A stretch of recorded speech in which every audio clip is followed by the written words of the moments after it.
Good morning, everybody. I just wanted to jump on here and take a few moments just to reply to this comment that this lovely lady took time out of her day to leave on one of my posts yesterday. I don't know if you saw it. It was one of the sort of funny comedy things about writing a letter to all the people who've done you wrong and then putting it in the fire and burning it. And then you're like, yeah, but what do I do with the letter? And I had related it to a situation that I'd been in a couple of years ago. And this lady commented, and the description that I'd put in with the video was that, you know, you kind of judge people on your own morals, and then sometimes it's a little bit of a harsh lesson learned when you realise that people that you've maybe put your trust in, or that you've respected, or that you've expected to help you when you need it because you would have helped them.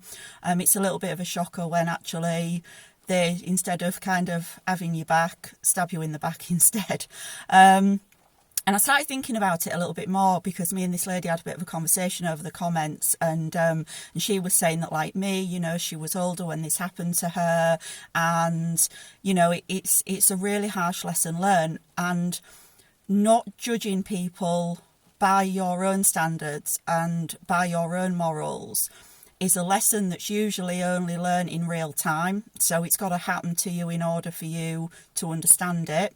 And for me personally, it's been one of the things over the past couple of years that took the longest to get my head around. But now I have got my head around it. I wanted to kind of share it with everybody, because if you are in a situation right now where somebody has done wrong against you, somebody has treated you not very nicely, unfairly, and has intentionally carried on that behaviour, even when they know that it's wrong, it's really difficult to kind of think, well, why are you being like that? Like, I thought we were friends. I thought we had a mutual respect. You know, I thought you were going to help me out because I've helped you out before. And they kind of just sort of cast you adrift with no real explanation. And you're just kind of left over there, and they're kind of over there. And you think, well, what happened there then? And I had a personal experience of this, and I say, and it really, for a long time, it bothered me. But a message for anybody who is currently dealing with people who have little or no morals. Firstly, number one, like I said, you can't judge other people by your own morals and your own standards. You have absolutely no control over other people. It's all about, you know, changing the things that we can change within ourselves and accepting the things that we can't change within others. You know, they're responsible for their behaviour and it's on their conscience. There's absolutely nothing that you can do about that. And until those people who have little or no morals are ready to face up to the fact that they've done wrong and do that work on themselves, there's very, very little you can do.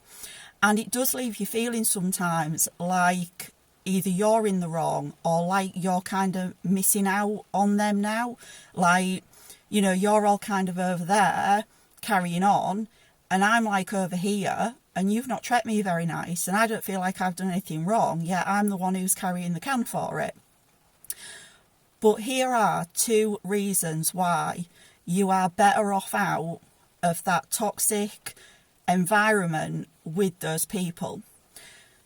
The first thing that you have to understand is that people who are not nice people, people who have no morals, people who stab people in the back, all of those people gravitate towards each other. It's like the old birds of a feather flock together.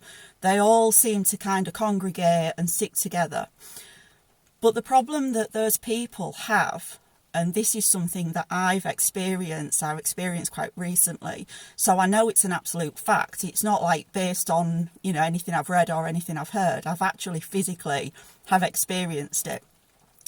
The problem with people like that is that even though they maybe pledge loyalty to each other and promise to have each other's backs, inevitably, if it gets to a point where they're going to be implicated in something or where they're going to have to stand up and take responsibility for their actions, they have absolutely no qualms whatsoever in dropping other people straight in it. All those people who they flock with, who they hang out with, who have been part of whatever wrongdoing has been done to you or to others, inevitably they're all going to turn on each other, because that's what people like that do.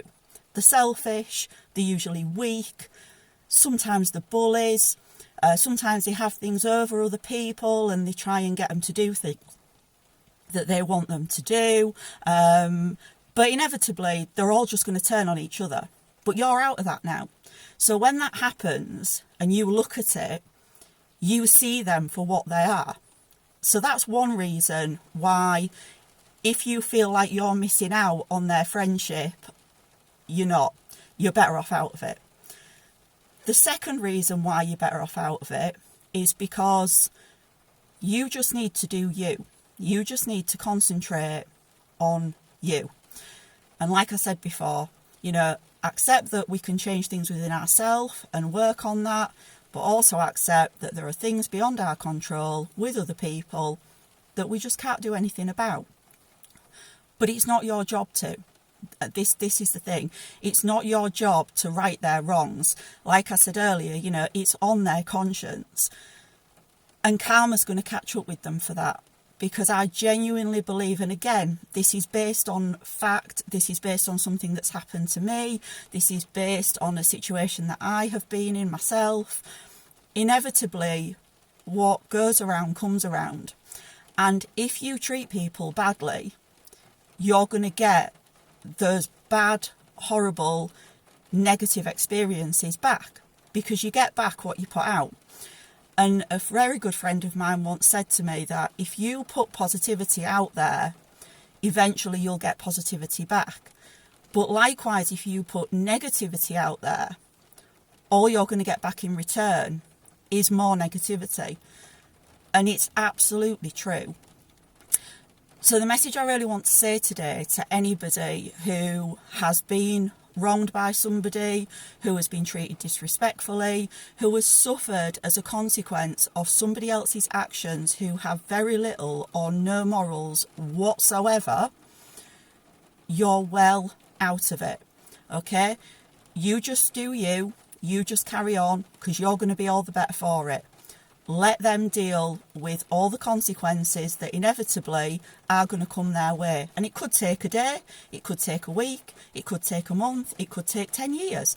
But inevitably, it's going to come back on them. Likewise, if you are a person who at the moment has done something wrong to somebody, if you have knowingly or maybe unknowingly upset somebody or affected their life in a negative way, and you have now been made aware through whatever path that you have done wrong, don't continue to be a moron. Stand up, get a pair of balls, take some responsibility, and go to that person who you have wronged and who you have disrespected and apologise. And if you can't apologise, just say to them, at least take ownership for it. At least take ownership for what you've done and how you have gone about it. And tell them, I was wrong. And I understand I was wrong. I didn't maybe realise the impact it was going to have on you. I didn't realise how it was going to negatively impact, you, your family, your children, your parents, whoever it may be. But I do now. And I want to make you aware of the fact that I realised that I was wrong. Because no one wants to be a moron, and no one wants to hang with morons. So you don't want to be a moron. What you want to do is you want to be a better person, and recognising that you've done wrong and standing up and making that change makes you a better person. And it will make you realise that all of those other people who used to congregate with you were eventually going to stab you in the back anyway, so you're still better off out of it. And there's been a lot of #BeKinds going around in the last couple of years, and they kind of get on my nerves a bit, because I think, let's just drop the hashtag.